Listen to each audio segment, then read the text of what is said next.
ओम शांति। 1 दिसंबर 2015 साकार महावाक्य। बाबा कहते, मीठे बच्चे, तुम्हारे दुख के दिन अब पूरे हुए। तुम अब ऐसी दुनिया में जा रहे हो जहां कोई भी अप्राप्त वस्तु नहीं। आज का प्रश्न, किन दो शब्दों का राज तुम्हारी बुद्धि में होने कारण पुरानी दुनिया से बेहद का वैराग्य रहता है? उत्तर, उतरती कला और चढ़ती कला का राज तुम्हारी बुद्धि में है। तुम जानते हो, आधा कल्प हम उतरते आए, अभी है चढ़ने का समय। बाप आए हैं नर से नारायण बनाने की सत्य नॉलेज देने। हमारे लिए अब कलयुग पूरा हुआ, नई दुनिया में जाना है, इसलिए इससे बेहद का वैराग्य है। आज का गीत है, धीरज धर्म अनुवाद, सुख के दिन आए के आए। ओम शांति। मीठे मीठे रूहानी बच्चों ने गीत सुना। क्या गीत है? धीरज धर्म अनुवाद। रूहानी बाप बैठ समझाते हैं, ये एक ही पुरुषोत्तम संगम युग है, जबकि कल्प कल्प बाप आकर रूहानी बच्चों को पढ़ाते हैं, राजयोग सिखलाते हैं। बाप रूहानी बच्चों को कहते हैं मनुआ। मनुआ माना आत्मा, अर्थात मनुआ अर्थात आत्मा। हे आत्मा, धीरज धरो। आत्माओं से बात करते हैं। इस शरीर का मालिक आत्मा है।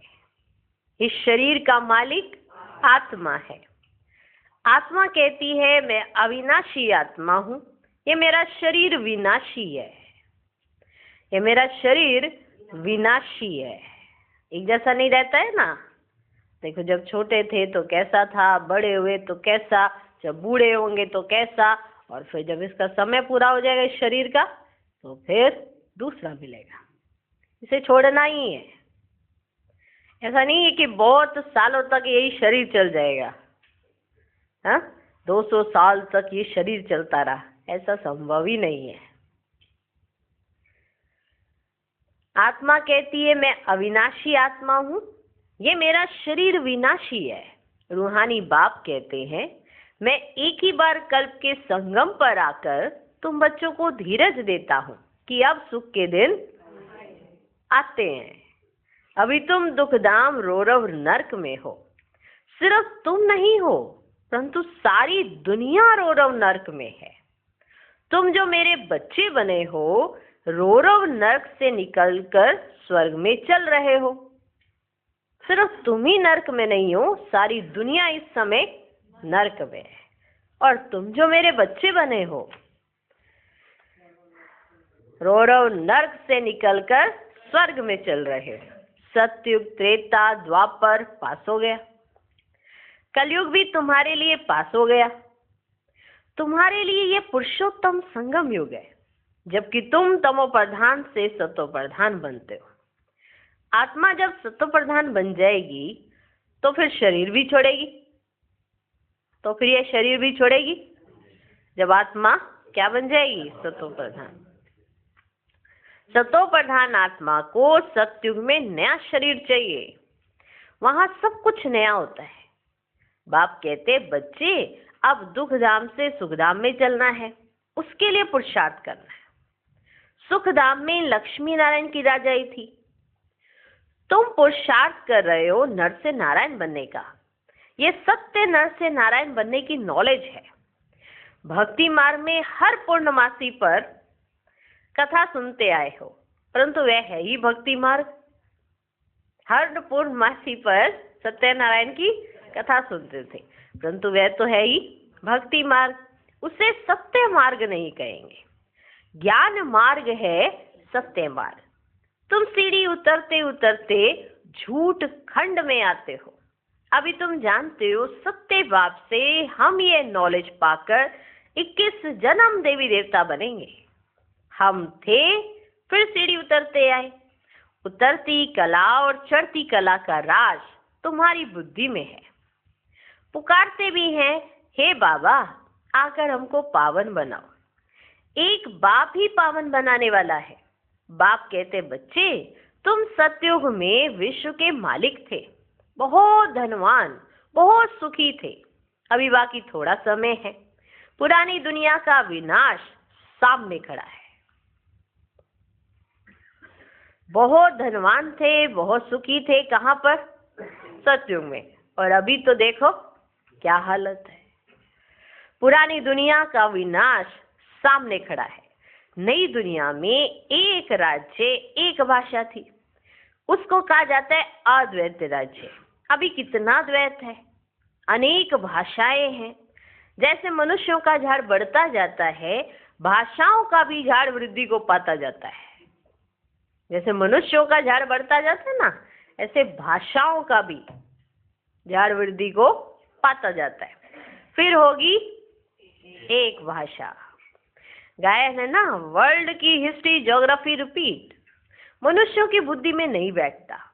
बाप ही दुख की पुरानी दुनिया को बदल सुख की नई दुनिया स्थापन करते हैं।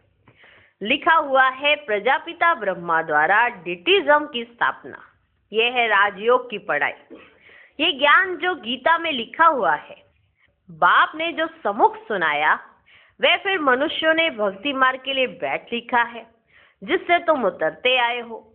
अभी भगवान तुमको पढ़ाते हैं ऊपर चढ़ने के लिए। भक्ति को कहा ही जाता है उतरती कला का मार्ग, ज्ञान है चढ़ती कला का मार्ग। ये समझाने में तुम डरो मत। भले ऐसे भी हैं जो इन बातों को ना समझने कारण विरोध करेंगे, शास्त्रवाद करेंगे, परंतु तुमको कोई से शास्त्रवाद नहीं करना है। तुमको किसी से बहस नहीं करनी है, तर्क वितर्क नहीं करना है।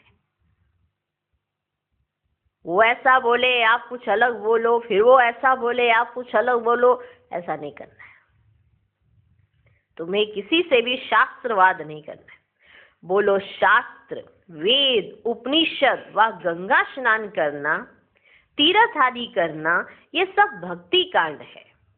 भारत में रावण भी है बरोबर, जिसकी एफजी जलाते हैं। वैसे तो दुश्मनों की एफजी जलाते हैं अल्पकाल के लिए।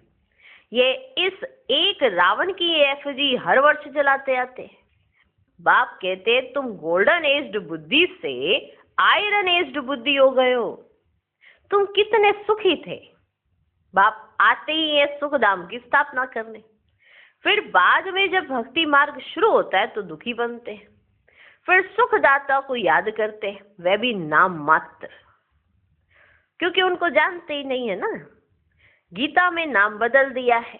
पहले पहले तुम ये समझाओ कि ऊंच से ऊंच भगवान एक है। याद भी उनको करना चाहिए। एक को याद करना, उसको ही अव्यभिचारी याद, अव्यभिचारी ज्ञान कहा जाता है। तुम अभी ब्राह्मण बने हो तो भक्ति नहीं करते हो। अभी क्या बन गए? ब्राह्मण। तो भक्ति नहीं करते हो, तुमको ज्ञान है। बाप पढ़ाते हैं जिससे हम ये देवता बनते हैं। देवी गुण भी धारण करने हैं, इसलिए बाबा कहते अपना चार्ट रखो, तो मालूम पड़ेगा हमारे में कोई आसुरी गुण तो नहीं है।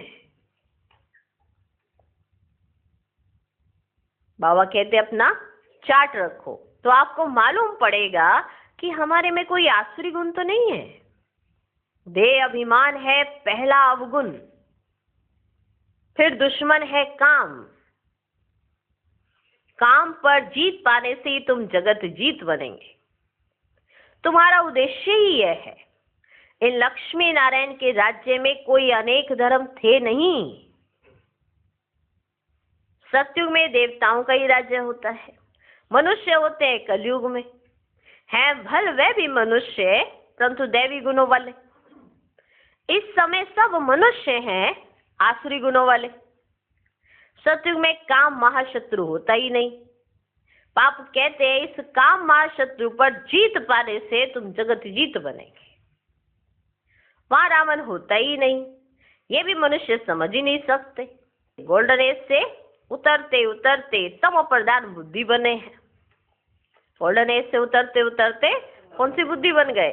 तमो प्रधान बुद्धि। अब फिर सतो प्रधान बनना है, उसके लिए एक ही दवाई मिलती है। बाप कहते अपने को आत्मा समझ, बाप को याद करो तो जन्म जन्मांतर के पाप भस्म हो जाएंगे। इस जन्म के तो होंगे ही, जन्म जन्मांतर के पाप भस्म हो जाएंगे। अपने को आत्मा समझ, बाप को याद करो। एक ही दवाई है, किसके लिए? सतो प्रधान बनने के लिए। तुम बैठे हो पापों को भस्म करने, तो फिर आगे पाप नहीं करना चाहिए, नहीं तो वह 100 गुना बन जाएगा।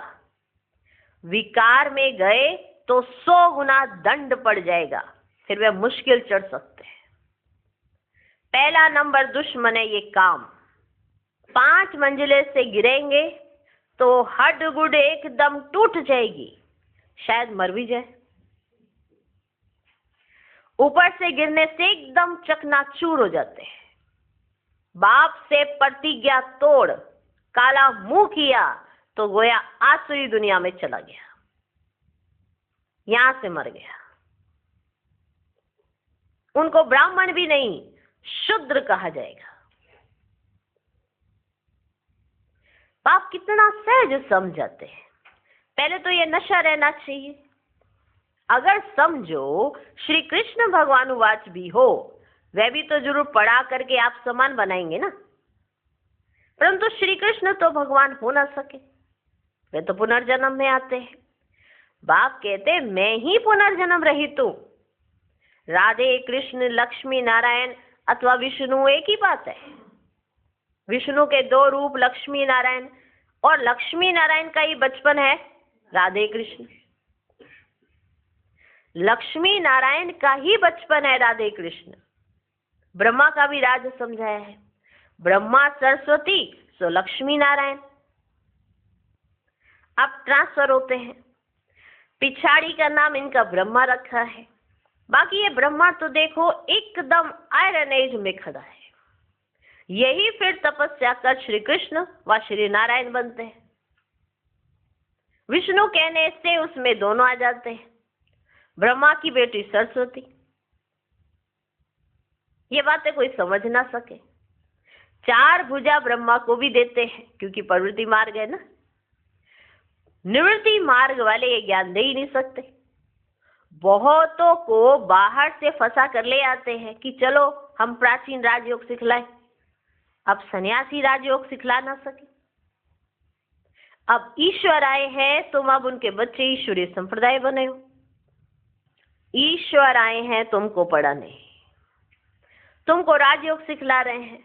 वे तो है निराकार, ब्रह्मा द्वारा तुमको अपना बनाया है।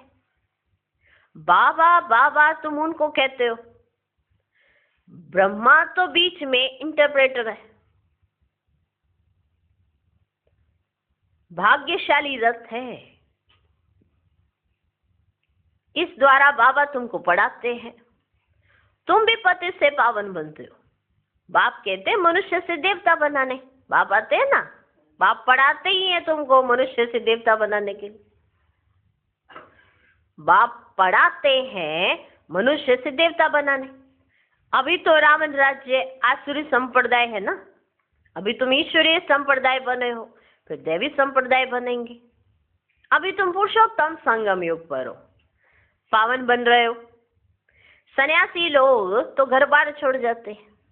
यहाँ बाप तो कहते हैं भले स्त्री पुरुष घर में इकट्ठे रहो, ऐसे मत समझो स्त्री नागिन है इसलिए हम अलग हो जाए तो छूट जाएंगे। तुमको भागना नहीं है, वह हद का सन्यास है जो भागते हैं।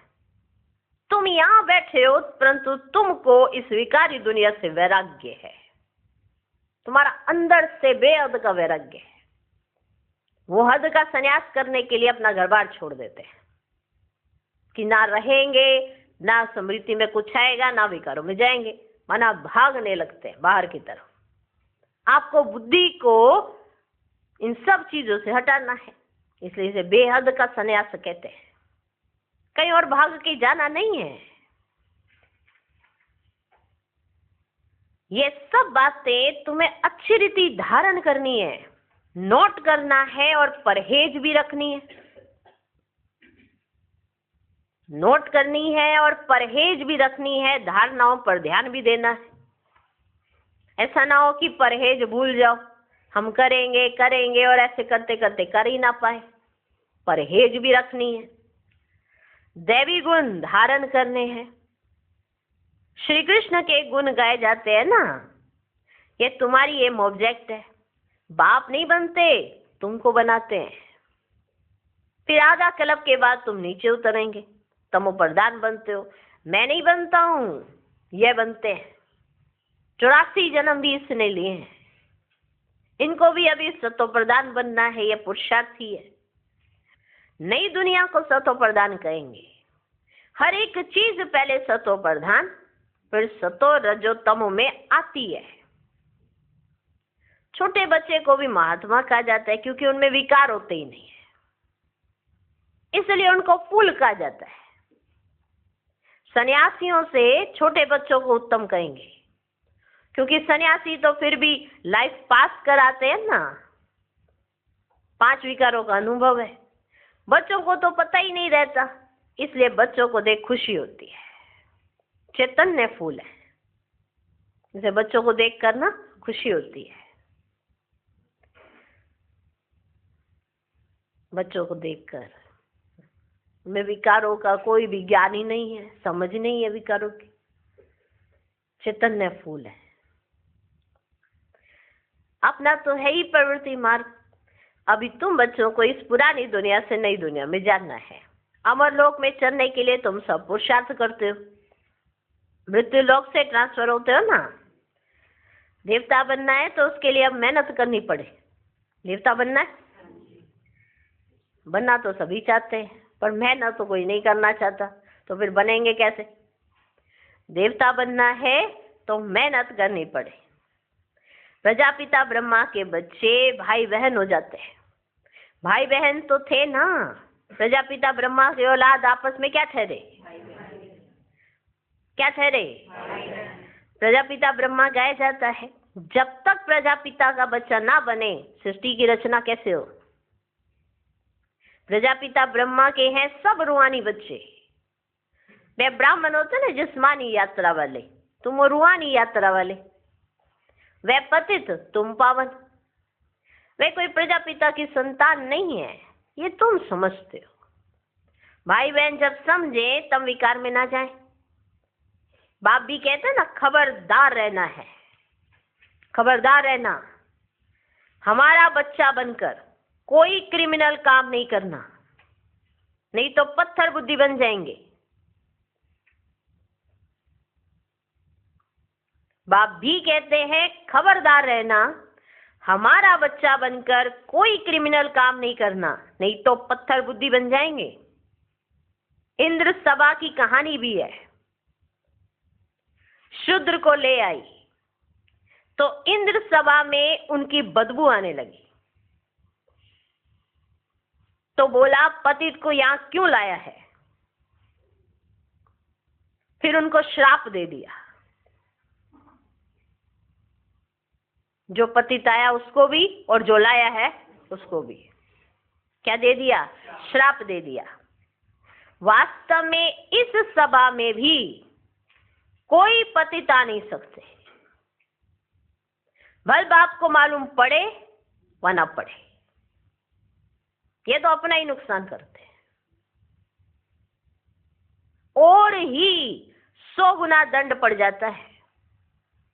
पतित को अलाउ नहीं है, उन्हों के लिए विजिटिंग रूम ठीक है। जब पावन बनने की गारंटी करे, दैवी गुण धारण करे, तब अलाउ हो। जब पावन बनने की गारंटी करे और दैवी गुण की धारणा करे, तब अलाउ हो।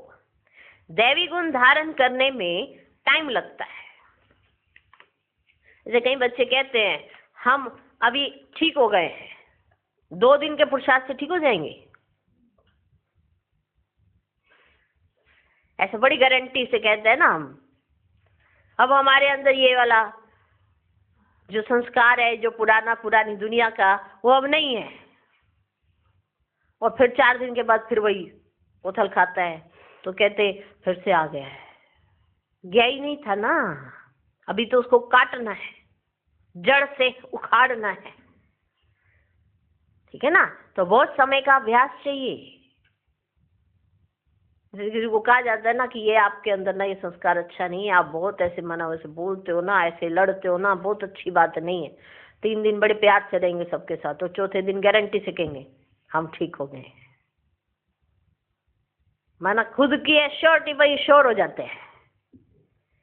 बाहर से प्रकृति कोई या फिर परिस्थिति कोई पेपर लेने आ जाए तो मजा तो तब पता पड़ेगा ना आपकी स्थिति कितनी पावरफुल है। एक अपने अंदर अपने आप को मानना है, एक जब बाहर से परिस्थिति ने आना है तो आपको पता पड़ेगा आपकी तैयारी कितनी है। हम तैयार हैं, ऐसे बोलना बड़ा अच्छा है, हम तैयार हैं, पर एक्यूरेट समय पर आप तैयार हो तो पता चलता है कि हमारी ऑलरेडी पहले से ही तैयारी थी, हम तैयार हैं। तो ये जो दैवी गुणों की धारणाएं हैं, इसमें टाइम इसीलिए लगता है क्योंकि पिछले इतने संस्कार इतने कड़े हैं, दैवी गुण है ही नहीं। कोई सोचे हम तो पहले बड़े दैवी गुणों वाले थे, अब ये भी ऐसे हुए हैं। ये बहुत बड़ा धोखा है। बाप के बनने से ही दैवी गुणों की धारणा होनी शुरू हुई। कलयुग में तो बड़े बेकार थे। बाबा के बने, बाबा की गोद में आए तो वो धारणाएं आनी शुरू हो गई। अभी पक्की करनी है बस, और कुछ नहीं। अब ये समझ लेना कि यही मेरी नेचर है, यही मेरा संस्कार है। जो बाबा को पसंद हो मुझे पसंद। बाबा को मीठे बच्चे बड़े प्यारे लगते हैं, बच्चे इतने प्यारे लगते हैं। और बाबा पहले आते ही क्या कहते हैं? मीठे बच्चे। माना आप मीठे हो ही। बाबा मीठे बच्चे इसीलिए कहते हैं मीठे हो। अब इसको बात को मान लो ना, अब मीठे हूं, फिर धीरे धीरे धीरे धीरे इसके अनुभव बढ़ाते जाओ। फिर आप भी कहने लगेंगे हाँ मीठे थे, बाबा ने बनाए। मीठे हैं अपने आप से नहीं, बाप ने बनाए। तो दैवी गुणों की धारणा करने में टाइम तो लगता है। पावन बनने की एक ही प्रतिज्ञा है। ये भी समझाया है देवताओं की और परमात्मा की महिमा अलग अलग है। पतित पावन, लिबरेटर, गाइड बापी है। सब दुखों से लिबरेट कर अपने शांति धाम में ले जाते हैं। शांति धाम, सुख धाम और दुख धाम, ये भी चक्र है। अभी दुख धाम को भूल जाना है। शांति धाम से सुख धाम में वो आएंगे जो नंबर वार पास होंगे, वही आते रहेंगे। ये चक्र फिरता रहता है। ढेर की ढेर आत्माएं, सबका पार्ट नंबर वार है, जाएंगे भी नंबर वार। उनको कहा जाता है शिव बाबा का सिजरा अथवा रुद्रमाला। नंबर वार जाते हैं फिर नंबर वार आते हैं। दूसरे धर्म वालों का भी ऐसे होता है। बच्चों को रोज समझाया जाता है, रोज समझाया जाता है। स्कूल में रोज नहीं पढ़ेंगे, मुरली नहीं सुनेंगे तो फिर अब्सेंट हो जाएंगे। रोज पढ़ेंगे नहीं, मुरली सुनेंगे नहीं तो अब्सेंट लगेगी ना परमात्मा के रजिस्टर में। पढ़ाई की लिफ्ट तो जरूर चाहिए। गौरली यूनिवर्सिटी में अब्सेंट थोड़ी ही होनी चाहिए। यूनिवर्सिटी में अब्सेंट होनी चाहिए क्या? नहीं होनी चाहिए। पढ़ाई कितनी ऊंच है जिससे तुम सुखधाम के मालिक बनते हो। वहां तो अनाज सब फ्री रहता है, पैसा नहीं लगता है। अनाज लाने में पैसा नहीं लगता है, सब फ्री। अभी तो कितना महंगा है। 100 वर्ष में कितना महंगा हो गया है। वहां कोई अप्राप्त वस्तु नहीं होती जिसके लिए मुश्किलात हो। वहां ऐसी कोई वस्तु नहीं होती जिसके लिए आपको मुश्किल आता है। मुश्किल शब्द ही नहीं है वहां पे। देखो वह ही सुखधाम। तुम अभी वहां के लिए तैयारी कर रहे हो। तुम बैगर टू प्रिंस बनते हो। साहूकार लोग अपने को बैगर नहीं समझते हैं। हाँ, वो क्या समझेंगे अपने को बैगर। पर अभी आपने समझा है ना कि हम बैगर कैसे हैं और हम कैसे प्रिंस बनते हैं। हाँ, प्रकृति कैसे आपके इर्द गिर्द सब कुछ कार्य करेगी आपका। हाँ, हर चीज आपके इर्द गिर्द सब कार्य करेगी आपका।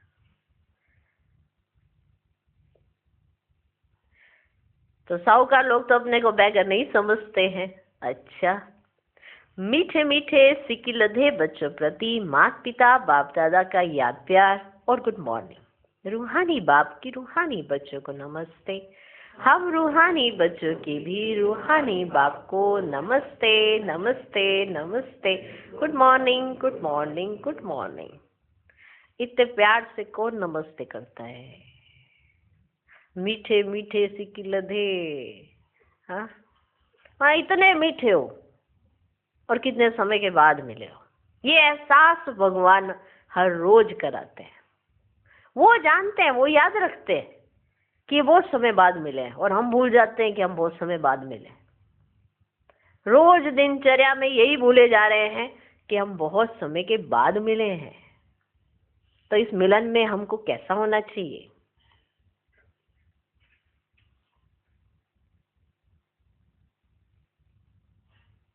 जो समझेगा सो पाएगा। इसमें तो भगवान कुछ नहीं करते हैं, सिर्फ हमारे समझने की ही देर है। सुनना, समझना और फिर उस पर चलना। जो जैसा सुनता है समझता है वैसे ही चलता है ना। जिसने ध्यान नहीं भी देना, उसके आगे कान के आगे भले ही कितनी बार सुना ले, पर उसने कभी नहीं सुनना तो नहीं सुनना। तो मुरली तो कभी भी मिस नहीं करनी चाहिए। मुरली तो है जिसके आधार से ब्राह्मण जीवन है। नहीं तो बाहर देखो कितनी कैसे कैसे तूफान मचा हुआ है। विनाश ही विनाश की सारी तैयारियां हो चुकी हैं। अभी भी एक कोई चिंगारी छोड़ने की देर होती है, बस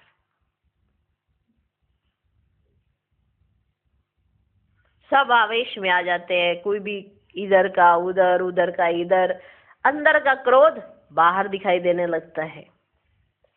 सब कुछ तहस नहस करने लग जाते हैं। विनाश होने में कितनी देर लगती है? कहीं पर अशांति फैलाने में भी देर नहीं लगती। शांति करने में कितनी देर लगती है? शांत होने में कितना समय लग जाता है और अशांत होने में कितनी देर लगती है? अभी कोई ऐसे संकल्पों की रचना कर लो आप ब्राह्मण, तो अशांत हो जाएंगे। लेकिन वही फिर रचना करने के बाद शांति धारण करनी हो तो उसमें टाइम लगेगा। तो इसे स्थिति बिगड़ने में ज्यादा देर नहीं लगती, स्थिति बनाने में ज्यादा देर लगती है। दैवी गुणों की धारणा में देर लग रही है, अवगुण सीखने में कौन सी देर लगती है? आपके सामने किसी ने उल्टी पुल्टी एक्टिविटी की, फट से सेकंड में अडॉप्ट हो जाता है। अवगुण ही जल्दी अडॉप्ट होता है, गुण में देर लग रही है। गुणों की अडॉप्शन में देर लगती है।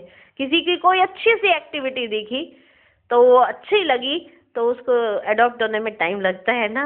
दैवी गुणों की धारणा करने में टाइम लग रहा है। कितनी वंडरफुल राज भी हमें पता है इस ड्रामा में ऐसा क्यों हो रहा है। हर चीज सतो प्रधान से तमो होती ही होती है, लेकिन अब फिर समय आया है, हमें वापस सतो प्रधान होने का समय मिल गया है। हम उतरते आए, अब समय आया है चढ़ती कला में जाने का। कितना श्रेष्ठ भाग्य है कि शूद्र कुल से ब्राह्मण कुल में आने हैं। क्या थे आज क्या बने हैं, कल क्या होंगे वो तो ठीक है, लेकिन अभी ईश्वरीय संतान है, ईश्वर के बच्चे हैं, डायरेक्ट के बच्चे। कितनी वंडरफुल बात है। आपकी सारी जिम्मेवारी भगवान के ऊपर है। आप निश्चिंत होकर खेलते हो, कूदते हो, जो भी करते हो निश्चिंतता के साथ। शूद्र से बन गए ब्राह्मण। रोज सुबह मुरली सुनते हैं, रोज सुबह भगवान हमें गाइड करने आते हैं कि आज सारे दिन में क्या क्या करना है तुम्हें। अगर हम रोज सुबह की प्लानिंग बना लें, रोज रात को अपना चार्ट लिखना शुरू कर दे, कितनी वंडरफुल दिनचर्या हो जाए हमारी। कोई ना कोई टास्क तो लेना ही चाहिए, कुछ ना कुछ करके दिखाना ही है, किसी ना किसी दैवी गुण को धारण करना ही है। आज मैंने कौन सा दैवी गुण धारण किया, आज मैंने उस दैवी गुण की प्रैक्टिस की, मैं ये भी देखूं। क्योंकि बिना दैवी गुणों की धारणा के मैं देवता नहीं बन सकती आत्मा। अरे मैं देवता ही नहीं बन सकती तो फिर क्या रह जाऊंगी, शूद्र ही।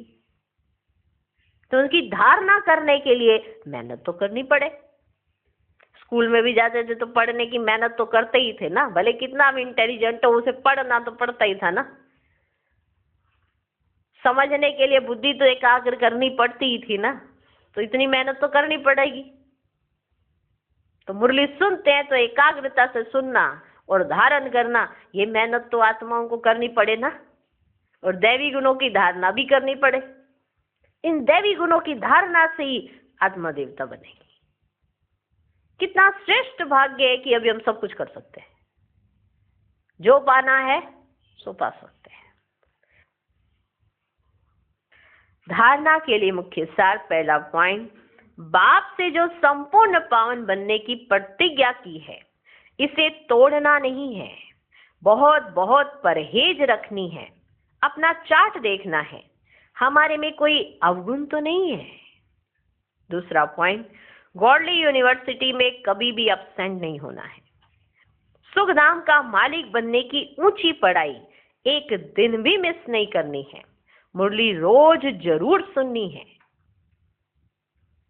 कितनी वंडरफुल बात है। देखो 24 घंटे में पढ़ाई करने के लिए 1 घंटा बस, वो 1 घंटा ही पढ़ना है। याद की यात्रा के लिए भी 1-1.5 घंटा।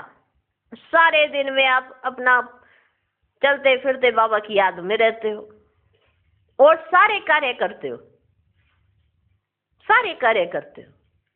इस 1 घंटे से आप सारे घंटों में बाबा की याद में रह सकते हो। कितना हमको अटेंशन दे के मुरली सुननी चाहिए, मुरली मिस नहीं होनी चाहिए। 1 दिन की मुरली मिस हुई, 1 जन्म की लॉटरी मिस हो गई, माना उस 1 जन्म में भिखारी बन गए। सोचो, क्योंकि जितना धन अभी इकट्ठा कर रहे हो ना ज्ञान रतन, इतने ही धन लेकर जाओगे वहां पे। जितना धन इकट्ठा करो, ज्ञान रतन इकट्ठे कर रहे हो। आपको अपने राज्य में कितना धन चाहिए, जितना भी ज्ञान धन इकट्ठा करते जाओगे।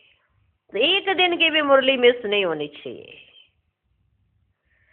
सुखधाम का मालिक बनने की ऊंची पढ़ाई 1 दिन भी मिस नहीं करनी है, मुरली रोज जरूर सुननी है,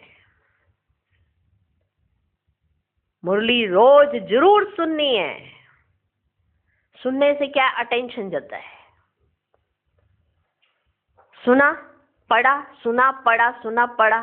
जब सुनते हैं तो आत्मा एकदम झकझोर देती है, माना हाँ कोई पॉइंट लग गया, पॉइंट्स बुद्धि में एकदम टच हो जाता है। पढ़ते हैं उससे भी होता है, तो जब सुनते हैं उसके बाद भी पढ़ लेना चाहिए। तो मुरली रोज जरूर सुननी है, 1 भी दिन मिस नहीं करो सुनने से। नहीं हम तो पढ़ लेते हैं ना, हम तो रोज पढ़ लेते हैं। जो पढ़ लेता है ना वो अपने अंदाज में कभी ऊपर वाली लाइन मिस कर देता, कभी इधर वाली, क्योंकि उसको दिखाई उतना प्रॉपर तो देता नहीं है और ना ही इतना प्रॉपर समझ आ पाती है। तो सुननी रोज है, कितना ही कोई व्यस्त क्यों ना हो, कितना ही कोई व्यस्त क्यों ना हो, मुरली के समय तो उसे बाबा के सामने होना ही चाहिए। सारे कारोबार कर लोगे, घंटे लगा लगा के ही करोगे ना, उसमें से 1 घंटा निकालना। और सबको काम भी मुरली के समय में अगर पढ़ते हो, नहीं हमको तो इस समय बड़ा काम पड़ता है, तो ये खुद की लापरवाही है। ठीक है, मुरली तो जरूर सुननी है। आज का वरदान, उदार चित्त की विशेषता द्वारा अपने गुणों से दूसरों को गुणवान बनाने वाले आधार और उद्धार मूर्त भव। उदार चित्त अर्थात सदा हर कार्य में फराक दिल, बड़ी दिल वाले, अपने गुण से दूसरे को गुणवान बनाने में सहयोगी बनना, शक्ति व विशेषता भरने में सहयोगी बनना, अर्थात महादानी फराक दिल बनना ही उदारचित आत्मा की विशेषता है। ऐसी विशेषता संपन्न आत्माएं ही आधार और उद्धार मूर्त बनने में सफलता का वरदान प्राप्त करती हैं, क्योंकि सेवा के आधार स्वरूप बनना अर्थात स्व और सर्व के उद्धार के निमित्त बन जाना। आज का स्लोगन, आप और बाप दोनों ऐसा कंबाइंड रहो जो तीसरा कोई अलग कर ना सके। मनुष्य आत्मा एक बार कुछ चीज ठान ले ना, माना एक दृढ़ संकल्प कर ले, तो उसे कोई रोक ही नहीं सकता। आंधी आए, तूफान आए, कुछ भी आए, उसने एक संकल्प कर लिया कि मुझे ऐसा करना ही है, करना ही है तो करना ही है। ये ताकत मनुष्य आत्मा में ही होती है। अब ये उसके ऊपर निर्भर करता है कि वो किन सब चीजों में ऐसा करना ही है लेकर आता है। ठीक है जी, समझ गए? दुख के दिन अब पूरे हुए। बड़ी एक विशेष बात है कि अगर अपने अंदर स्वयं ही चेक कर ले कि मेरे में कौन सा अवगुण है कौन सा नहीं, तो जैसे दूसरा कोई सुनाता है ना कई बारी, तुम्हारे में ये अवगुण है, तो धक्का नहीं लगेगा या फीलिंग नहीं आएगी, क्योंकि हम हमेशा अपने आप को राइट समझने लग जाते हैं, इसलिए कई बार अवगुण दिखाई भी नहीं देते। तो अगर हम खुद ही अपना चेकर बन जाएं, तो हमें हमारी गलती हमको ही एहसास होने लगेगी ना। कई बार ऐसा होता है कि एक सीन हो गया, दूसरा आया, उसने कहा कि इसमें आप ऐसे हो गए थे, आपके साथ ऐसा हो गया, आपके साथ ऐसा, आपने ऐसा किया, पता नहीं, क्योंकि उसका नजरअंदाज ऐसा है कि माना अपने आप को ही ऐसे समझ लेते हैं कि हमने तो कुछ किया ही नहीं, हम तो कुछ कहते ही नहीं किसी को, हम तो कुछ कहते ही नहीं।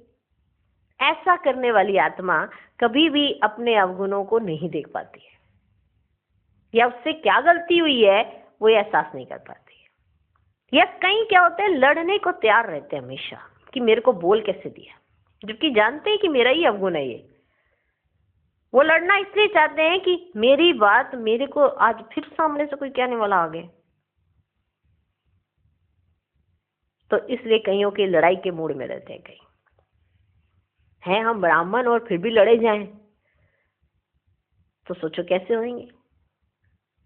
शूद्र लड़े तो भगवान को भी समझ आता है कि इन्हें बाप का परिचय नहीं है, ब्राह्मण लड़े तो फिर कैसा समझ आएगा बाप को कि इन्हें मालूम नहीं है कि इनके सन्मुख कौन आके बैठा है।